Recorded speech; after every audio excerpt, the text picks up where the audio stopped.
Iya. Apa momen yang paling menantang sekaligus paling menyentuh selama menjadi relawan dadakan saat itu, Pak? Sebenarnya nggak ada yang lebih pintar atau lebih bodoh ya, karena kita kan lebih tahu dulu dan kita udah lebih tahu lapangan.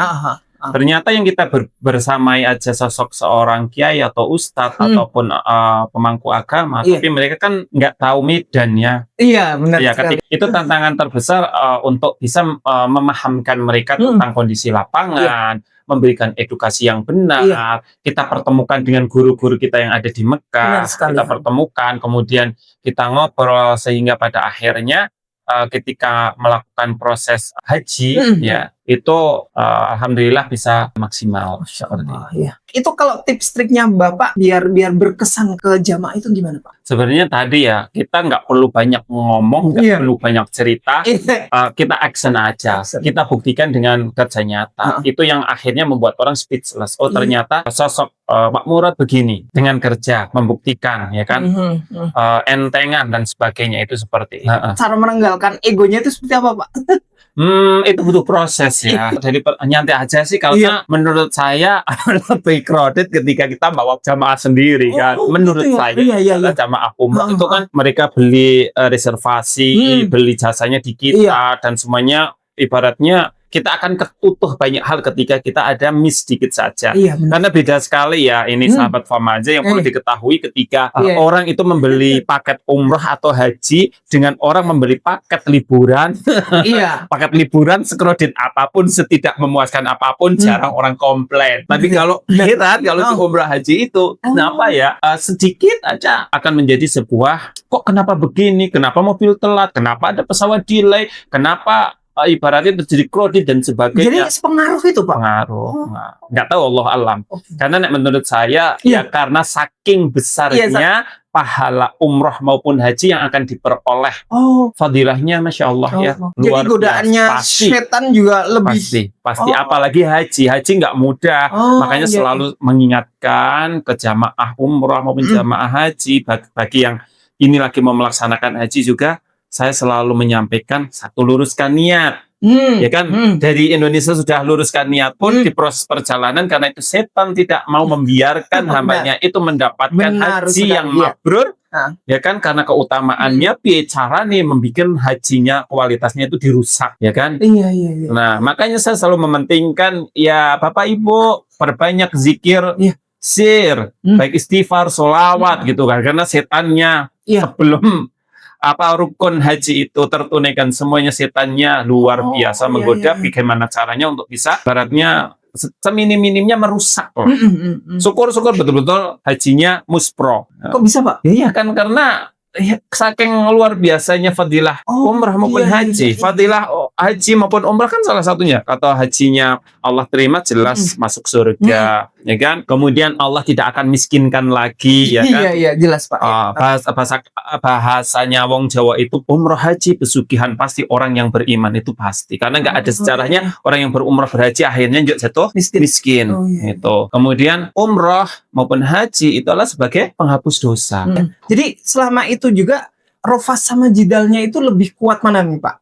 Ngomong soal haji sama umrah. Nah itu kan tadi dari meluruskan niat. Satu. Yang kedua yang selalu saya akan sampaikan, ya kan, orang kalau udah mau umrah maupun haji, wala rofasa, wala fusuka, wala jidal. Ampun rofas, jangan jidal, jangan fasik. Yang paling sering rofas, jidal, fasik. Itu sesuatu hal yang sudah komen dan kadang jamaah tidak merasa.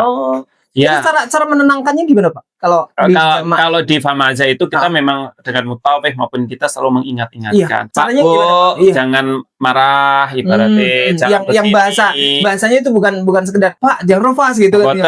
Termasuk nanti ketika tawaf jangan ngikuti yang lain, jangan menghalangi orang untuk lewat. Sekecil itu ketika ditafsirkan ternyata itu bagian dari jidal. Itu sahabat Famaja. Jadi perhatikan nih, benar-benar diperhatikan di sesi ini. Soalnya kadang, maaf nih, mulut saya sendiri itu kadang bisa itu karena ini maaf dari penyakit hati kita yang masih perlu diperbaiki gitu. Iya, termasuk jidal itu ya ketika contoh lah kalau ke travel gini, jamaah sudah labbaik Allahumma umrah, ya misalkan sudah menjatuhkan niat umrah atau niat haji, habis itu iki traffic gimana menggerutu dan sebagainya. Iya. Nggak Iya. disadari itu masuk ke kategori jidal. Gitu. Iya. Kategori Makanya kita selalu menyampaikan oleh monggo Bapak Ibu nanti kalau mau komplain terhadap layanan kita ataupun fasilitas yang kita berikan, monggo komplainlah setelah semua prosesi umroh selesai. Biar tidak merusak ibadahnya. Kualitas Seperti ibadah iya, juga kan itu masuk ke dijaga jidal. juga. Nah, itu sahabat Famaza nih. Kualitas yang segini dibilangnya enteng ya, Pak. Enteng, Tapi ini susah. susah banget. Yang mau niat umroh atau haji bersama Famaza itu insya Allah kita ingatkan terus tentang rofas, Jidal, fasik. Iya. itu mesti diingatkan. Nah, Betul. dari hal kecil itu mengakibatkan kita. Nah, nanti ada kalau semisal rofas jidal kan ada dam ya. Ada Rofas jidal itu ya memang harus harusnya merusak itu merusak, iya iya kan? merusak. Itu maaf nih kalau semisal ada kejadian tersebut itu nanti bisa nggak Pak kalau semisal dari jamaah sendiri nih Bapak bisa nih untuk sahabat Famaza ini pengen ngerti ini. Kalau semisal, Tat maaf ini saya tadi bilang ini kok seksi gitu Pak. Maaf nih. Cowok kan sukanya kan gitu. Asal ceplos tapi ujug-ujug gitu. Itu gimana Pak? Ya jelas merusak kualitas umrohnya kan. Karena itu bagian dari rofas. Rofas itu yang menyalurkan syahwat baik dari mata, mulut ya dengan ucapan rofas dari kemaluan maupun apa yang membangkitkan syahwat itu rofas. Makanya ketika dalam tawaf kita pun kita anjurkan kita jangan noleh kanan noleh kiri yang tidak penting. Karena nanti kalau noleh ke kanan, cewek ayu temuan, kurang cewek kan. Iya. Sing ibu-ibu, cowok yang ganteng wes. Nanti noleh ke kanan, cowok ireng teman ambune orang genah. Itu terkategori apa jidal. Ya kan ketika qardul basar menundukkan pandangan seperti kita sholat kan ibaratnya kita betul-betul menjaga dari rofas. Itu nggak mudah tapi memang selalu hal yang sering kita ingat-ingatkan ke jamaah. Nah, ampun rofas, ampun jidal, ampun fasik. Selanjutnya ini boleh ceritakan Bapak bagaimana awalnya kok bisa dari Kemenak nih, kembali Kemenak lagi menuju Bapak untuk menjadi pendamping dadakan di tahun 2020. Ya karena Kemenak kan sudah tahu background saya karena ngurusin perumrohan kan kita sering berhubungan dengan teman-teman dari Kemenak. Berarti mereka Mas Murad, Mas Murad tolong ya ini harus evakuasi maju ke depan. Maksudnya tiba banget, tiba-tiba itu Bapak merasa gimana Pak? Iya, gimana lagi berarti ya udahlah memang. Tapi setelahnya sebelum itu kan mesti bilang kok saya gitu kan. Saya qadarullah nggak seperti itu. Nggak seperti itu karena memang ya udah kalau memang iya ya bismillah gitu aja karena memang melihat dari 2023 itu dengan konsep brandnya Haji 2023 adalah ramah lansia, kebanyakan itu jamaah lansia. Oh, rata-rata umur berapa? Kayak ya tua-tua lah pokoknya bisa. Dari si Mbak sendiri di itu menyusul berapa ya? Nek Simbah kan dulu 2000 berangkatnya kan 2010 masih 60 berapa ya. Kalau saya kan terpisah nggak ini, cuman memang banyak yang sepuh. Gitu. Dan saya memang kayaknya termasuk beberapa muda, termasuk ada teman-teman SMA saya, sahib saya itu barengan, cuman kan di pesawat yang beda. Tapi tuh. di Mekah ketemu ya Pak? Ketemu. Yang paling mengesankan itu apa Pak? Kalau yang paling mengesankan apa ya? Waktu itu sebenarnya sampai teman-teman saya ya, teman-teman saya sampai bilang, Om, sampean orang duwe kesel sih, orang duwe wudel Pak, habis sampai hotel ngeterki siapa ke Haram, habis itu pulang lagi ngeterki lagi City Tour, lagi kemana? Memang capek tapi nggak kerasa karena ngelihat kebahagiaan dari orang-orang yang minta tolong ke saya. Itu pun buat saya masih belum berarti daripada kalau saya melihat para petugas medis yang membersamai jamaah itu 24 jam. Capeknya kayak apa coba? Saya kan hanya bantu yang hal-hal seperti itu meskipun itu sangat berarti buat jamaah dan saya pun senang melakukan itu. Hal seperti itu bagi mereka dampak banget Pak. Saya impactnya ke beliau-beliau itu luar biasa karena pembersamai jamaah misal ada yang lupa, Pak WC-nya di mana ya? Nah itu yang terkecil itu kan bagi beliau yang didampingi Bapak sendiri itu kan wah luar biasa dong. Baik Bapak, untuk apa tantangan terbesar dalam membersamai jamaah lain padahal Bapak sendiri posisinya waktu itu kan sedang menjalankan ibadah ya. Jadi entah itu nanti apa fisiknya, pikirannya. Menurut saya pribadi itu berat, Pak. Itu apa, Pak? Tantangan terbesarnya itu apa?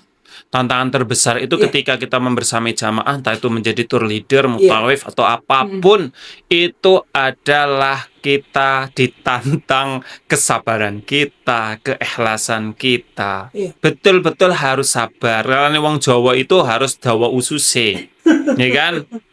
Tapi kalau di haji karena saya bukan sebagai petugas, Iya. saya jalani nyantai banget, tidak ada beban karena saya sudah terbiasa menjadi tour leader di kantor ya. Kita membersamai jamaah-jamaah kita yang memang kita harus siap dengan segala apapun yang pahit. Kalau itu kan kita memang sifatnya membantu, tapi meskipun membantu, saya tetap terbiasa untuk kita keluarkan semuanya. Kita memaksimalkan apa yang kita bisa overall semuanya itu. Jadi itu kesabaran, keikhlasan. Orang tour leader itu nggak mutawif, nggak ada keikhlasan, nggak ada kesabaran, bubar dah jamaahnya. Sudah siap, Pak. Iya. Pernah nggak, Pak, di momen itu tuh dicari sama jemaah? Dicari gimana? Gini, dalam artian gini, Pak. Misal udah bersama ini, Ah, ah. kan biasanya Murat kemana ya? Kok nggak bersamai saya lagi? Pernah nggak, Pak, begitu kan di posisi Bapak yang seperti itu? Enggak sih, karena qadarullah kan itu akhirnya kita satu tenda, ya satu hotel, Berarti sering. 80 orang itu, Iya. kurang lebih 80 Iya, orang itu. sebenarnya bukan hanya 80 orang karena kita ada teman-teman juga dari Jamaah Arafah, Oh, iya, iya. ada dari KPIH Al-Mansur. Oh, Kalau iya. yang jarang approach malah dengan Umul Qura. Kalau dari KBIH Jamaah Arafah ya sempat kita kan banyak teman-teman di situ juga. Iya. Sempat juga bikinkan video dan sebagainya di beberapa jamaah yang kita kenal maupun secara general kita bikinkan. Oke. Kalau Ar-Rahmah sudah pasti karena Ar-Rahmah yang sepuran sama Kepil kita bersamai. Kalau yang Abu Dadiri yang dari Kemenak Mandiri juga jelas itu udah Oke. ada itu. Jadi yang saya punya peran bersama itu yang dari KBIH Ar-Rahmah Gitu. sama Jamaah Arafah membersamai karena banyak teman-teman yang ada di situ. Itu. Apakah pengalaman di saat menjadi relawan dadakan ini di tahun 2023 itu akhirnya menjadi pemicu semangat Bapak untuk membesarkan Famaza itu? Apa Pak pemicu untuk membesarkan Famaza ini? Ya pemicunya akhirnya kan kita tetap harus memang mengutamakan kualitas ya. Kualitas pelayanan, kualitas ibadah maupun pendampingan yang maksimal itu. Dan ini qadarullah kalau 2023 kan saya suka relawan. Tapi di 2024 saya haji, tapi memang haji saya bawa jamaah 18 orang dari Wonosobo dan Cilacap. Itu 2024. It's not easy karena waktu itu lagi kreditnya ketat, mulai awal ketat. Ya, qadarullah kita pakai visa bukan visa haji dan waktu itu masih bisa ya. Mulai ketat nggak bisa kan di 2025 maupun di 2026 sekarang. 2024 qadarullah itu ya rezekinya kami dan jamaah ya. Dengan banyaknya cerita yang di media sosial kayak apa, keluarga yang di rumah, keluarga jamaah kayak apa paniknya. Iya, karena berita yang digoreng di media sosial itu sangat berbeda dengan realita yang ada di sana. Boleh Pak ceritakan sedikit cara Sering, hampir setiap hari itu setelah mulai banyaknya razia yang bukan visa haji. Di razia juga? Razia, karena yang ketahuan masih diambil, dikeluarkan dari Mekah, ditaruh di Jeddah. Itu. Tapi taruhnya di Jeddah masih aman kalau 2024, taruh di mall, taruh di pusat perbelanjaan. Tapi di 2025 taruh di gurun di mana kayak gitu kan. Memang iya dilempar, nggak boleh memasuki Mekah. Nah, tapi qadarullah kita kan akhirnya memang menyewa rumah penduduk Saudi kita, jadi tinggal di waktu itu kita tinggal di Sarah Sitin. Bahasa sini homestay ya Pak? Kayak homestay, jadi ada kamar mandi, kita masak sendiri apa. Tapi di waktu sudah memulai Armus, nah ada 2-3 mingguan sebelum Armus. Nah kita memang nggak sering haram, hanya berapa gantian kayak gitu kan. Dan kita fokus di memang kita tujuan kesini adalah haji. Intinya itu kita adanya cuma ngaji dengan guru kita yang ada di Mekah, yang ngaji kita untuk memperkuat kita nanti di Armusna. Karena rujukannya di kitab Al-Idhah, kitab Askar ya, hanya Imam Nawawi itu yang kita kupas terus kita sampai meskipun sudah pengajian karena banyak juga jamaah yang buka Instagram, TikTok dengan kabar yang wow, tetap terpengaruh. Sampai berkali-kali ya kadang tanya, Ustadz beli tasreh deh, ya mental. Beli tasreh lah yang 3.500 SAR dan sebagainya, dan sebagainya macam-macam kan banyak orang ya jualan hal-hal aspal ya, asli tapi palsu itu ya. Sampai ada salah satu jamaah ke belakang, Ustadz nggak apa-apa deh bayar buat dapat tasreh. Loh Pak, kalau bayar itu yang buat itu geng-geng anak-anak saya yang tahu itu bayar itu 3.500, itu aspal, belum tentu loh nanti bisa masuk Arafah. Udah, yang penting sekarang itu pada ngaji, banyak wiridan, banyak berdoa sama Allah supaya Allah mudahkan semuanya. Berarti total untuk stay di sana kurang lebih berapa hari? Totalnya pokoknya 32 hari sama perjalanan, iya. Sama cara pas lagi digoreng sama medsos itu Bapak berat, meyakinkan jamaah itu it's not easy, karena ada beberapa itu yang sampai mipil nemonin saya, ini gimana Tat, ini gimana dan sebagainya. Saya selalu bilang, Pak, benar jenengan ketika memang nggak ini akhirnya nggak jadi Pak Haji Bu Haji. Saya sampai berani membawa jenengan di sini 18 orang loh, pertaruhan saya lebih dari jenengan. Saya tuh menanggapi semuanya santai karena saya tak pasrahkan ke ya Allah, kalau memang kami pantas menjadi tamumu, nggak ada satu orang pun bisa menghalangi kita. Hatta itu ibarat penguasa kerajaan Saudi. Kalau Allah sudah berkehendak, nggak mungkin tidak. Itu yang saya kuatkan, dan memang qadarullah. Ya Allah, pokoknya di hari sekrodit itu tahu nggak pengalaman sing luar biasa. Dan saya pun ketika menyampaikan ke jamaah, Bapak Ibu jalani proses ini. Nanti kalau sudah sampai di Indonesia, jenengan akan sangat bersyukur dengan perjalanan yang kita lakukan sekarang. Sekarang jenengan nggak tahu hikmahnya. Coba nanti ketika sudah kita pulang, Allah akan tahu, akan kasih hikmah di sebalik ini. Dan kita memang qadarullah, alhamdulillah, masya Allah, dengan tim-tim kami, dengan guru-guru kami yang ada di Mekah, Allah mudahkan kita bisa memasuki Arafah dengan bukan visa haji, visa ziarah ya. Itu kita bisa memasuki Arafah itu dan tanggal 8 Dzulhijjah. Jam 9:30 malam. Kayaknya waktu itu hanya orang Indonesia yang nggak pakai tasreh haji bisa masuk ke situ. Dan nggak ada itu, Pak. Kita pakai tasreh bus itu, jadi barcode ditempel di pintu.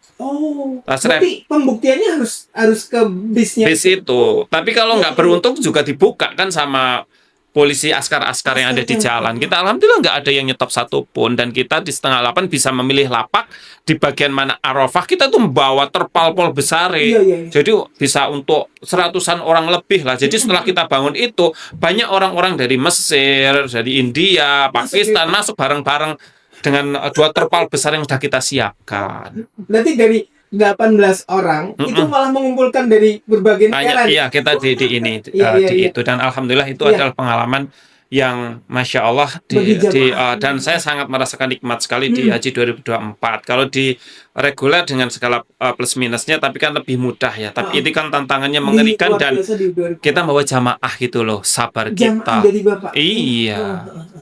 Dulu masih di ini ya Pak, di indukan ini. Enggak, kita nganu sendiri, bikin sendiri. Terlepas dari itu, kita bikin sendiri dengan ustadz-ustadz kami yang ada di Mekah. Begitu. Iya. Iya. Nih, doa yang paling kuat itu Bapak bisa di mana? Tentunya di Arafah. Di Arafah. Karena di Arafah itulah mustajabnya doa ya, di tanggal. Spill doanya Pak. Allah ngasih pintu selebar itu. Iya. Yang terbaik itu apa? Kalau kita belajar dengan guru-guru kita, termasuk dari Ustadz Syahdin Harun Harahap, ketika di Arafah itu beliau hanya mengajarkan wirid La ilaha illallah wahdahu la syarikalah lahul mulku wa lahul hamdu yuhyi wa yumitu wa huwa ala kulli syai'in qadir. Ternyata di situ sudah termaktub istighfar dan semuanya ada di situ. Itu kita belajar hanya wiridan itu. Hatta kadang ketika di sela-sela kita butuh Allahumma anta rabbi la ilaha illa anta khalaqtan, itu monggo. Tapi yang kita diajarkan guru-guru kami dengan kitab Audah itu dengan wirid itu selama di Arafah. Iya. Dan di Haji 2024 cerita yang sangat, makanya ikatan jamaah haji kita sampai saat ini sangat erat itu karena nggak semudah itu. Iya, sampai sekarang kan hubungan seperti apa ya, karena ya Allah ya Rabbnya, karena bukan karena pertolongan Allah nggak mungkin kita dan dapat nikmat, nggak mudah. Dan yang nggak mudah lagi pengalaman yang buat saya sangat berkesan itu tahu nggak? Iya. Arafah sudah clear. Sudah dong jamaah yang merasa pengen jadi Pak Haji, Bu Haji, sudah kan, karena haji itu adalah Arafah. Sampai kita tidak ke Arafah, nggak sah haji kita kan. Nah itu kan mereka sudah masuk, alhamdulillah plong. Ternyata perjuangan nggak sampai itu. Rukun haji yang lain kan belum tertunaikan. Iya. Habis selesai, kita mudah benar-benar setelah Arafah selesai, kita jalan ke Musdalifah, ya kan? Dan tahu nggak, ada yang satu nggak bawa koper, nah ada nenek-nenek itu orang Cilacap itu sakit, ya Allah sampai saya udah yang lainnya pada ke depan sana, saya tak terakhir sendiri, saya nungguin sampai lama sekali di situ. Bawa terus Mbah, nggak, sambil jalan pelan-pelan, dan di situ ada beberapa motor wong orang-orang hitam lah, Arab hitam itu. Kita stop pun, dan di situ baru tahu nilai uang itu nggak ada harganya, nggak ada yang mau. Coba kita mau berjalan berapa kilo dari Arafah ke Musdalifah, kita jalan bawa berapa kilo ya, ada nggak 7 kiloan apa berapa lah, pokoknya 7 kilo. Sama nenek yang sakit itu loh, yang lain sama sudah ke depan semua. Kita dulu sakit apa Pak ini? Kayak apa ya, lemes kayak gitulah, kayak dehidrasi. Enggak pokoknya kayak lemes itu. Terus saya itu ya Allah udahlah, sampai di titik saya kan bawa ransel, nyetopin orang untuk kursi roda dan sebagainya ada. Itu kenapa ya Pak? Ya memang nggak ada di situ, karena memang kalau Arafah sama Musdalifah kalau bukan musim haji kan sepi, nggak ada siapa-siapa, nggak ada pertokoan, nggak ada ini. Motor pun mau dibayar sampai mintanya 10.000 real, berapa duit coba? Apapun, ya Allah kayak gitulah. Pokoknya sampai tahu nggak ada harganya tuh. Makanya saya udah deh jalan pelan-pelan. Terus si Mbah itu tak suruh tidur dulu sebentar. Setelah Mbah pun mau jalan-jalan pelan-pelan sampai di titik, ya Allah, sampai yang di akhir-akhir itu banyaknya itu orang-orang Arab yang gendut-gendut itu, yang jalannya itu aja tetap effort dengan jalannya. Saya bismillah lah, nanti nek paitannya simbah enggak ini, simbah saya gendong. Tapi alhamdulillah itu bisa sampai di Musdalifah. Tahu nggak, dari yang lainnya sudah pada mencar di Musdalifah, tidur di mana kita nggak tahu. Nah sampai di Musdalifah itu dari ibaratnya maghrib kita keluar dari Arafah, saya sampai di Musdalifah itu jam 3 pagi.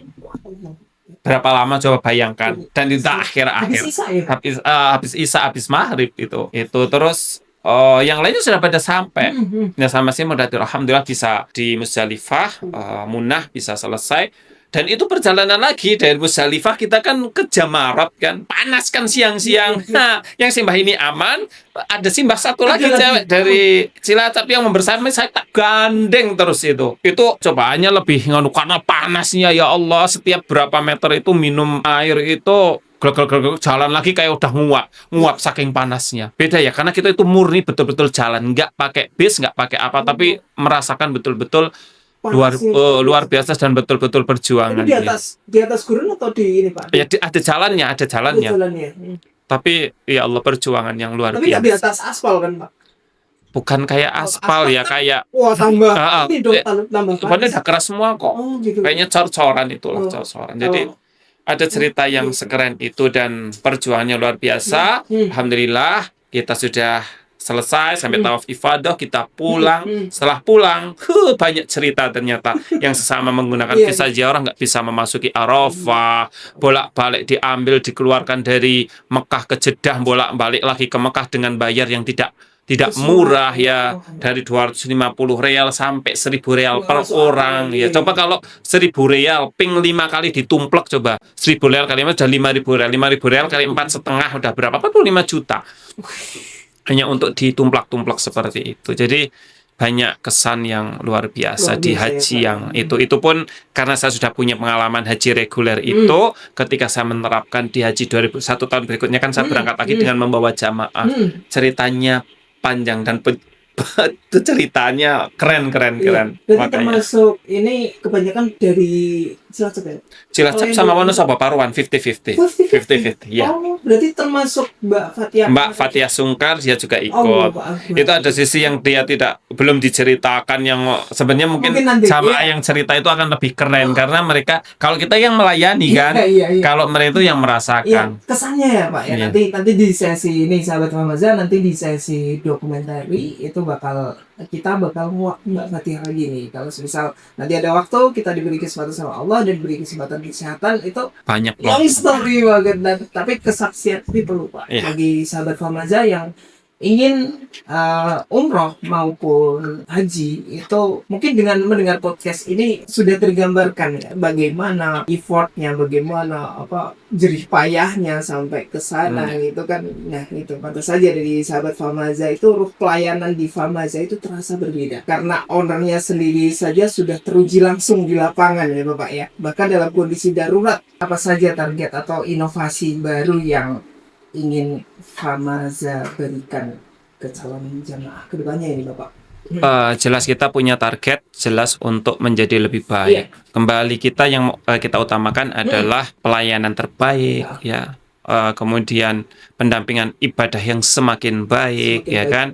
Kemudian ngupgrade kemampuan skillnya SDM kami semaksimal mungkin. Meskipun di tahun 2025 ini adalah tahun terberat kami karena kami kehilangan beberapa SDM yang sudah bertahun-tahun kami bina dengan ibaratnya apa yang saya bisa sudah saya berikan. Iya.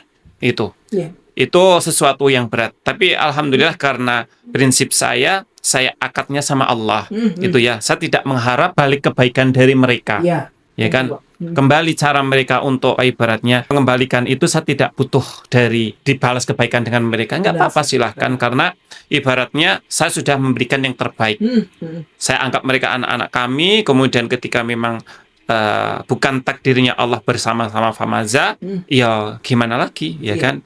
Sahabat itu sekedar uang 5.000 per hari dicemplungke hanya untuk ngikat niat, itu adalah bagian dari niat. Masalah hasilnya itu hak prerogatif Allah, kapan kita akan dipanggil. Tapi ayo yang sudah rindu ke Baitullah, sowan Kanjeng Nabi, ndang segera buktikan niat rindu panjenengan itu untuk mengeksekusi secara ikhtiar manusia, baik dengan menabung, mendaftar DP, ataupun apapun yang secara syariat bisa jenengan tunaikan. Berarti termasuk kita juga ada program nih sahabat Famaza, kita juga ada program IPROM, iuran program umroh nih, tanpa DP, tanpa denda, tanpa sita, tanpa bunga ya Pak? Iya. Tentunya ini bakal jadi momen berharga ketika kita menghindari itu semua ya Bapak ya. Jadi dari IPROM sendiri nanti bisa kita sisihkan. Kita mau kolektif boleh ya Pak ya? Boleh. Ini aja sudah menyentuh hati, apalagi nanti di episode berikutnya ya Pak. Saya di sini sebagai host-hostan sebagai host-hostan, dan ini first time saya ada di Famaza ini sebagai host, dan mohon maaf jika ada kata yang kurang mengenakan. Jadi jangan lupa like, comment, and subscribe ya, dan sampai jumpa di episode berikutnya. Assalamualaikum warahmatullahi wabarakatuh. Waalaikumsalam warahmatullahi wabarakatuh.